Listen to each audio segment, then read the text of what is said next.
birgalikda ko'ramiz. Unda boshladik. The polar bear. Demak, qutb ayig'i haqida gaplashar ekanmiz bugun. The polar bear is a very big white bear.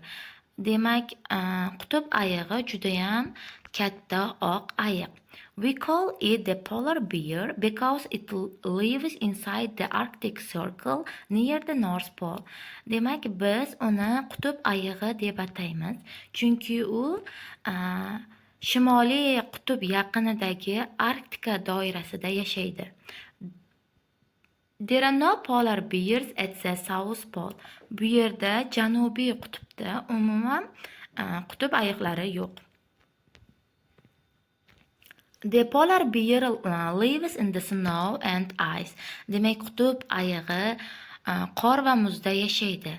At the North Pole there is only snow, ice and water. Demak, shimoliy qutbda bu yerda faqatgina qor, muz va suv bor. There is not any land. Bu yerda quruqlik yo'q. People cannot see the polar bear in the snow very well because its coat is yellow-white. Odamlar qutb ayig'ini qorda juda yaxshi ko'risha olmaydi, chunki uning mo'ynasi sarg'ish oqdir. It has a very warm coat because the weather is cold north of the Arctic Circle. Unda judayam iliq yung bor, chunki ob-havo Arktika doirasining shimoliy qismida judayam havo sovuqdir. This bear is 3 meters long and it weighs 4050 kilograms. Demak, bu ayiq 3 metr uzunlikda bo'ladi va u 450 kilogramm og'irlikda bo'ladi. It can stand up on its back legs because it's very wide feet. Uning orqa oyoqlarida o'rnidan tura oladi, chunki u judayam keng oyoqlardir. It can use its front legs like arms. Uning oldi oyoqlaridan esa qo'llar sifatida foydalanadi. The polar bear can swim very well. Qutb ayig'i juda yaxshi suza oladi. It can swim 120 kilometers out into the water. Demak, u 120 kilometr suvda ichida suza oladi. It catches fish and sea animals for food. U hayvonlar va dengiz hayvonlarini, baliq va dengiz hayvonlarini ovqat uchun tutadi. It goes into the sea when it is afraid. Demak, u qo'rqib ketganda ham suv ichiga kirib oladi.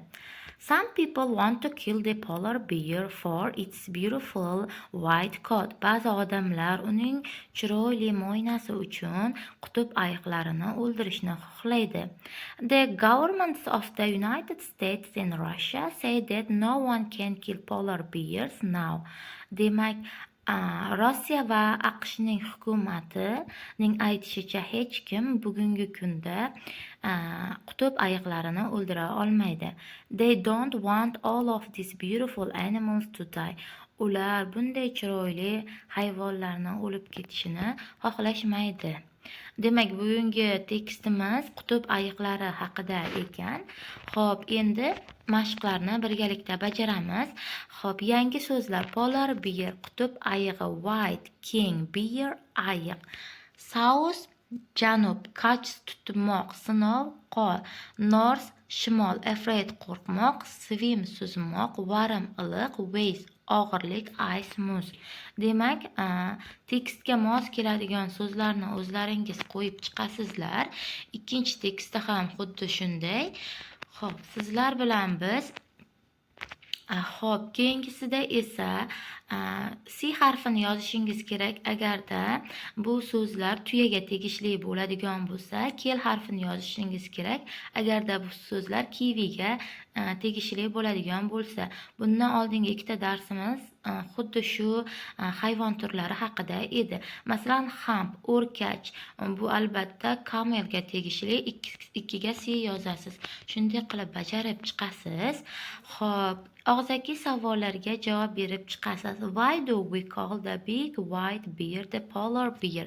Nima uchun biz katta oq ayiqni qutb oyig'i deb ataymiz? Because they live inside the Arctic Circle near the North Pole. Chunki u shimoliy qutb yaqinidagi Arktika doirasida yashaydi deb og'zaki javob berib ketasizlar. Xo'p, sizlar bilan multiple choice savollarni birgalikda ishlaymiz. The polar bear lives, demak qutb oyig'i yashaydi. Qutb oyig'i near the North Pole, demak C javob to'g'ri, qolganlari hammasi false. At the North Pole there is no land, demak shimoliy qutbda umuman quruqlik yo'q. D javob 2ga. C ga. People cannot see the polar bear in the snow very well because it has a yellow white coat. Demak ularning sarg'ish oq mo'ynalari bo'lganligi uchun odamlar qorda yaxshi ko'risha olmaydi qutb oyiqlarini deyilyapti.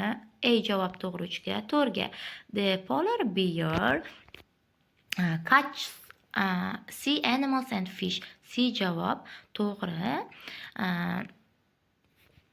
When the polar bear is afraid, qachonki polar bear qo'rqib ketganda, ular dengizga tushib oladi. A javob goes into the sea. The governments of Russia and United States say that no one can kill the polar bear. Hech kim polar bearni o'ldira olmaydi deb aytishgan. Xo'p, demak tekstda asosiy g'oyani berib turadigan so'zni topishimiz kerak. Gapni. People like to kill polar bears because they have beautiful coat. Demak odamlar qutb oyiqni o'ldirishni xohlashadi, chunki ularning chiroyli yunglari bor. To'g'ri, odamlar polar bearlarni o'ldirishni xohlashini, qutb oyiqlarini, chiroyli yunglari borligi aytildi, lekin bu tekstda hamma umumiy main ideyani berib turgani yo'q, shunchaki bir nuqta gapda aytib o'tib ketildi. Shuning uchun buni ola olmaymiz. 2. Polar bears live north of the Arctic Circle in the snow and ice. Demak qutb oyiqlari Arktika doirasida shimolda yashaydi, qorda va muzda. To'g'ri, ular qorda va muzda yashaydi, lekin polar bear qutb oyig'ining qayerda yashashi, faqatgina qayerda yashaganligi butun tekstdagi g'oyani berib turmadi. Qutb oyiqlarini qayerda yashashi, qo'rqib ketganda nima qilishi, qanday oziqlanishi, oyoqlari haqida gap ketdi. Shuning uchun bu main ideyani berib turibdi deb ola olmaymiz. Endi uchini o'qib ko'ramiz. Polar bears live north of the Arctic Circle, eat fish and sea animals and have warm yellow white coats. Demak, qutb oyiqlari Arktika doirasidagi shimolda yashaydi, baliqlar, dengiz hayvonlarini yeydi va unda iliq, sarg'ish oq mo'ynalari bor. Demak, 3-chi gapimiz asosiy tekstdagi g'oyani berib turibdi deb ola olamiz. Bugungi darsimiz hozircha tamom. Ertaga 4-chi darsni